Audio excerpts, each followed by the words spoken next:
Avec nous dans ce studio de Bon Matin, Brigitte Gauthier, rebonjour. Vous êtes la directrice de l'association de défense des animaux L214 et vous êtes en colère contre ce projet de nouveau décret du gouvernement qui vise à interdire tout simplement l'appellation steak vegan, steak végétarien. Ça concernerait aussi par exemple les saucisses ou les grillades. En fait, le gouvernement veut interdire l'utilisation de ces noms, steak, saucisse ou grillade, pour désigner les produits à base de protéines végétales.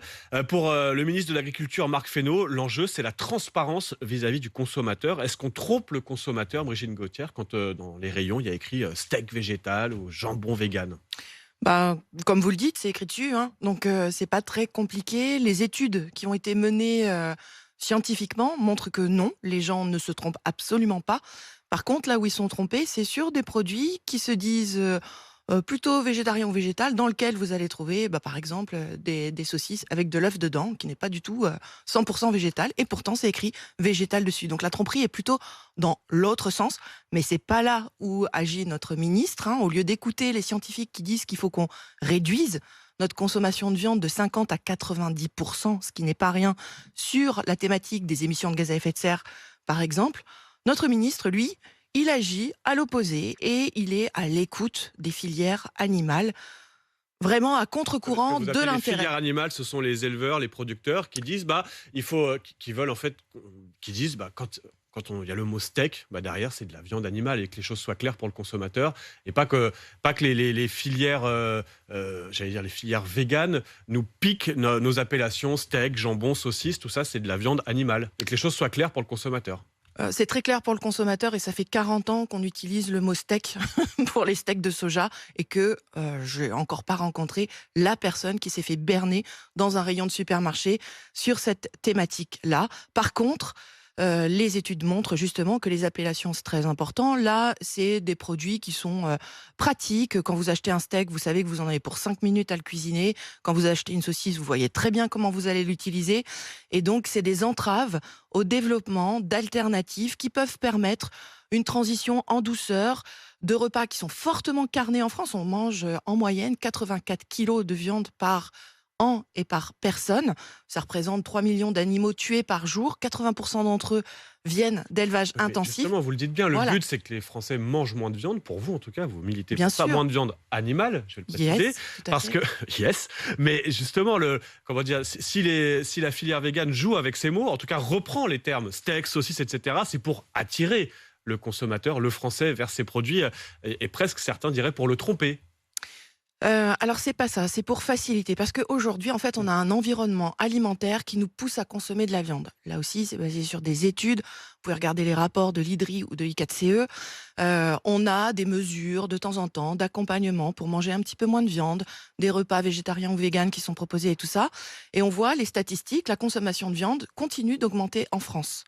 C'est juste une catastrophe. On devrait être en train de baisser pour notre santé, pour l'environnement, pour le nombre d'animaux, la masse d'animaux qu'on tue, et puis même pour les éleveurs qui aujourd'hui sont dans des situations tout à fait précaires.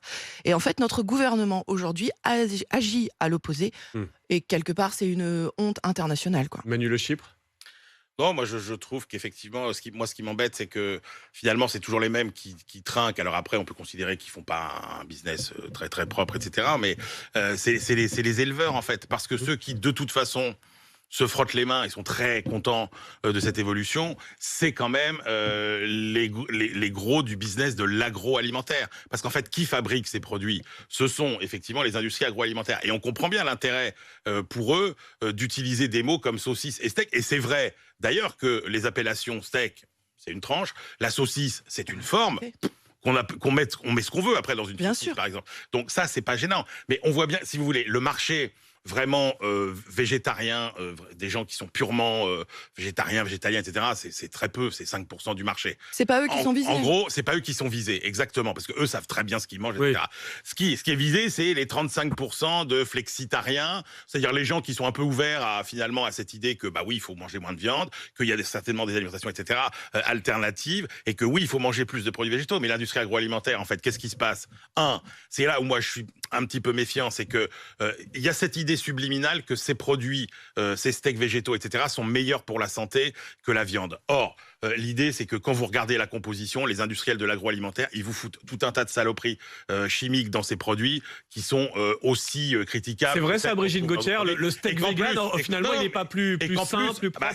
Certains. Et qu'en plus, De dire, certains. et qu'en plus, non, mais parce qu'il y a des gens qui fabriquent aussi des très bons produits végétaux. C'est meilleur pour l'environnement dans tous les cas. Et qu'après, ça fait des marges quand même qui sont bien plus élevées.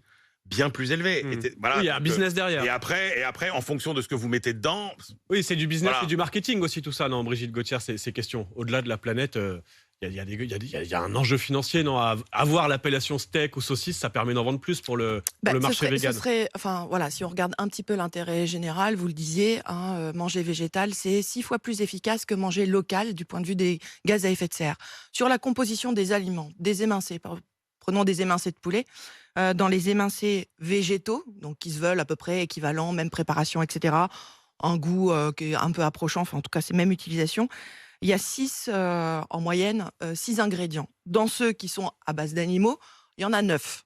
Et si vous regardez la composition des aliments pour les animaux, vous avez 15 ingrédients dans ce que vous donnez aux animaux, maïs, blé, soja, etc., plus 15 additifs. Alors, allez me dire dans lequel c'est plus pire ou moins pire. Donc, effectivement, il y a des histoires de pub, de promotion, mais en fait, elles nous poussent à consommer de la viande. Enfin, c'est ce qui est écrit dans toutes les études. Aujourd'hui, on a l'illusion d'avoir le choix de ce qu'on mange. C'est pas vrai, on est piloté pour manger de la viande et manger beaucoup de viande. Alors juste quand on dit c'est bon pour la planète, il faut raisonner à l'échelle mondiale. Hein. Et on va quand même rappeler qu'à l'échelle mondiale, il y a plus de gens qui souffrent de carences en protéines que de gens qui mangent trop de protéines. Nous, on mange surprotéiné. Nous, on en mange trop, mais globalement, à l'échelle de la planète, il y a plus de gens qui mangent de protéines. Brigitte Gauthier, j'ai une dernière question. Là. On en est qu'au stade du projet de décret du gouvernement qui dit qu'il veut aller au bout dans les mois qui viennent sur cette question. Si jamais le décret passe, il y a des solutions de remplacement. Comment il s'appellera le steak vegan dans les rayons? Il va falloir faire preuve d'originalité, mais bon, on pourra aussi réfléchir sur les œufs et les lapins en chocolat. Comment on va faire? Je ne sais pas. Il va falloir qu'on se pose la question. Peut-être qu'il y a des consommateurs qui sont un peu trompés parce que il y a toute une sémantique à revoir, peut-être. Méfiez-vous. Je vous remercie. Donc il y a vraiment un enjeu très très important à agir pour pousser des politiques publiques qui posent des régulations sur la viande. C'est plus que symbolique, ces appellations. C'est plus que symbolique. Il y a beaucoup de choses derrière. Merci Brigitte Gauthier. Je rappelle que vous êtes directrice de l'association de défense des animaux L214 et je vous remercie d'être venue de bonne heure décrypter et puis vous insurger aussi contre ce projet de décret sur ces appellations pour les produits à base de protéines végétales. Il est 6h19 sur RMC.